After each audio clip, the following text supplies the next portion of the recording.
This is my oatmeal. And I didn't stir it when I got it out, but it was frozen. We've added a touch of water.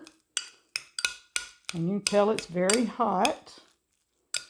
Now it could have been baked, and you could have done baked oatmeal.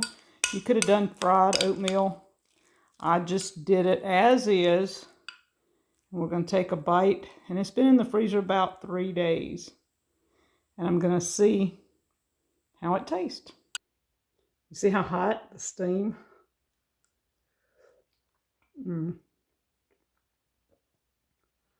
can taste the cinnamon, the oatmeals. And I'm going to try the apple, because I told you the apple was kind of crispy the last time. Because this the Honey Crisp apples. I have to say that. It's Honey Crisp. I forgot.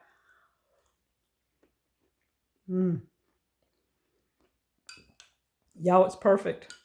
Just enough sweetness. I didn't add any more sugar. Didn't add anything else to it.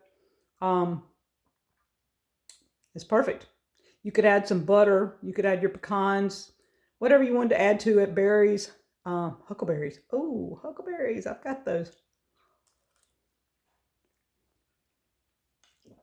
So, to reheat oatmeal that's been done in a crock pot and frozen in slices, I added a little water.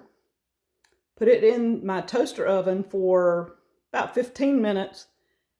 And it's done. Oh, I left it sitting out for an hour or so, because when I got up, I put it out, let it sit just to get room temperature kind of, at least half defrosted or thawed out.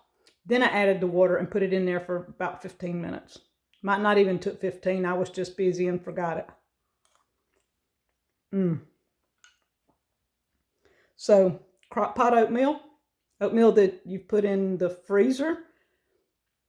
It's good. It is doable. Frozen oatmeal. Who knew? From the crock pot to the freezer to the oven, then to me. That is perfect. So guys, crock pot oatmeal, make it up, freeze it, cut it in slices. And in order to cut it in slices, I let it thaw just a touch. Don't let it thaw out, but let it thaw enough that you can slide a knife through and then refreeze it in your bags.